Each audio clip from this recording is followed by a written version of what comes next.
Darkness was over the surface of the deep, and the Spirit of God was hovering over the waters. And God said, "Let there be light." And there was light. I think I've talked about this before, that when you read the Genesis account of creation, often we tend to think that we are being given the exact nature or the mechanics of how creation happened. I don't think that's what it's about. Scripture is not about that. Scripture is about a witness to Jesus Christ, as we'll see just now. So when we read the words that the earth was formless and empty and was covered in darkness, and God did not see that as right, and he said, "Let there be light," and there was light. I believe that this light was a light that we're going to look at just now. So the message of Genesis 1, chapter 2, verse 2 and 3, was about introducing us. So if you read Genesis 1, chapter 2, and chapter 3, we get introduced to the main characters of human life. We get to know about how the world was created, how we have the suns and the moons and so on, how we have the different animals, how man is in the state that man is in through sin, how man came to be male and female, and all the things that are mentioned in those first three chapters. So when you read those first three chapters, you get introduced to the rest of Scripture. And that's the first theme, therefore, of Scripture, is the idea of darkness and light. Okay? The first theme of Scripture is that the world was dark, and God said, "Let there be light." And this darkness, when you go to the book of Jeremiah, you find that it was actually a prefiguration of the darkness in which Israel and the world were going to be in as a result of sin. Okay? So in the book of Jeremiah 4, verse 23, we read, "I looked at the earth." Remember, it says, "In the beginning, the earth was formless and void, and darkness hovered over the face of the deep." It says in Jeremiah 4, verse 23, "I looked at the earth, and it was formless and empty." So God looks again on the earth, and once again, it is formless and is empty. The same expression we saw in Genesis. In the Greek, in the Hebrew, it is tohu and bohu. So the earth was tohu and bohu, formless and empty. And at the heavens, and their light was gone. Okay? So when God looked down on the earth, it was dark. The light of the world was gone. Okay? Now what does God do? We saw what God does in Genesis. When there is darkness, God says, "Let there be light." And there is light. So when the Israel and the whole world was in darkness, because this passage here, if you have the time, you can go and read the whole chapter of Jeremiah 4. It starts by describing the state in which Israel was. Israel was steeped in sin. And this sinfulness of Israel, and indeed the rest of the world, was described by God as a world or the earth being formless and empty and in the darkness. So what was God's answer to that? Okay, we'll see just now.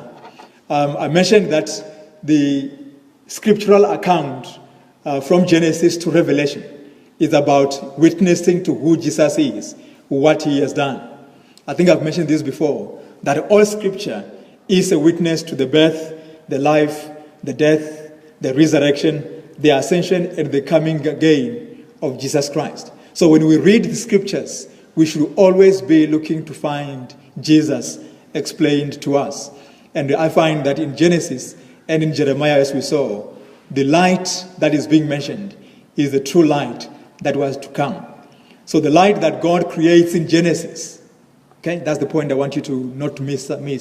The light that God creates in Genesis was a shadow of the true light that was to come. Okay? So when we read about God saying, "Let there be light on the earth," God was prefiguring the time when he was going to introduce his son, who is the true light to the world on earth. And that's how God introduces that. So God's answer to the darkness is what we read in the book of Isaiah. Isaiah chapter 9, Isaiah is described as the gospel of the Old Testament, because it is in the book of Isaiah that we find the most prophecies about Jesus. about his birth even.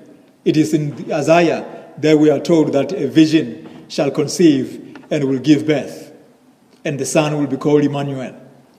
Okay? And Matthew quotes Isaiah when he talks about that.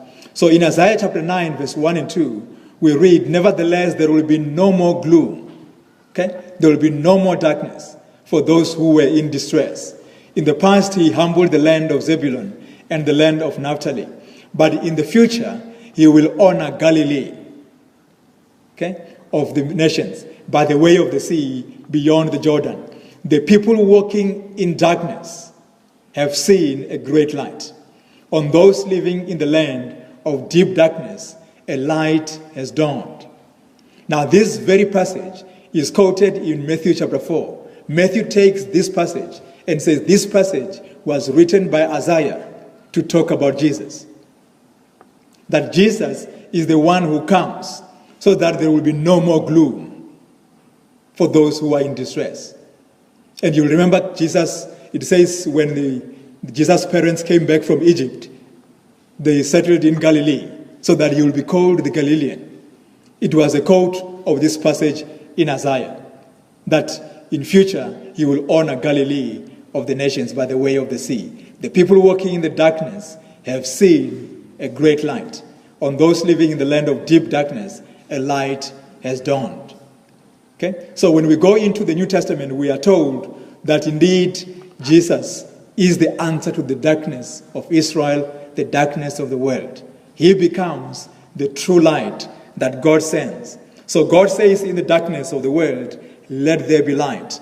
And that light was Jesus. And the birth of Jesus is the coming of that light. Okay? The book of John chapter 1, John talks about this light. He says from verse 4 in chapter 1, in him was life, and that life was the light of all mankind. The life of Jesus, according to John, was the light for all mankind. The light shines in the darkness, he says, and the darkness has not overcome it. The true light that gives light to everyone was coming into the world in the coming of Jesus. So the birth of Jesus was the coming of the true light into the world. He was in the world, and though the world was made through him, the world did not recognize him.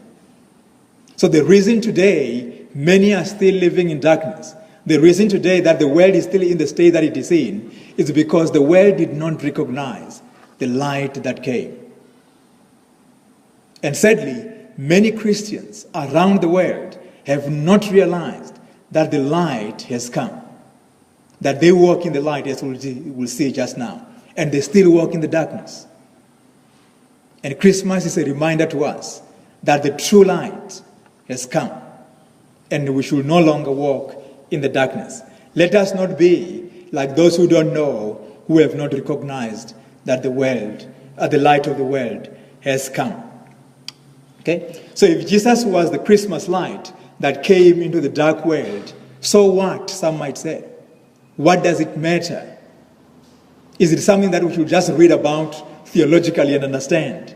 What does it mean for us as Christians? That is the part I want to focus on.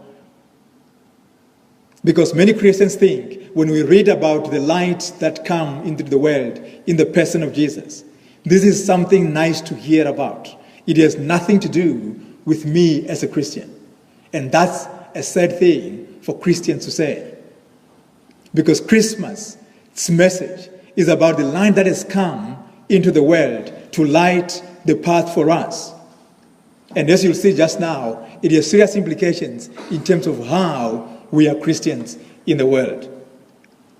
Okay? Jesus explained his coming in this way in John chapter 12 and verse 46. He said, I have come into the world as a light. Okay? Jesus, this is how he explains why he came. He says, I have come into the world as a light. For what purpose? He explains why he came as a light into the world. He says, so that no one who believes in me should stay in darkness. Jesus came and was born into the world as a light. For what reason? So that anyone who believes in Jesus should not stay in darkness anymore. Jesus came, Jesus was born, so that you do not stay in darkness. I think this is a central message that Christians should know. That the coming of Jesus was for the reason that they should not stay in darkness. This is what Jesus himself said. I have come into the world as a light, so that those who believe in me should not stay in darkness. And I think this is a message of Christmas we should not take lightly. Jesus has come, was born, so that we should not stay and live in darkness anymore. If you believe in Jesus, you may no longer stay in darkness. Jesus says that is why he came. That is the reason Jesus was born. That is the message of Christmas. Okay? Many have questioned why we have the so-called Christmas lights. Okay? The story of the Christmas lights comes from the Christmas light. Okay? Jesus is the light of Christmas. So when you see all these lights shining in the streets in town or in people's homes, I want you to remember that those are pointing towards the true light that came into the world in the message of Christmas. And that light was Jesus. And his coming was so that you and I should no longer live in darkness.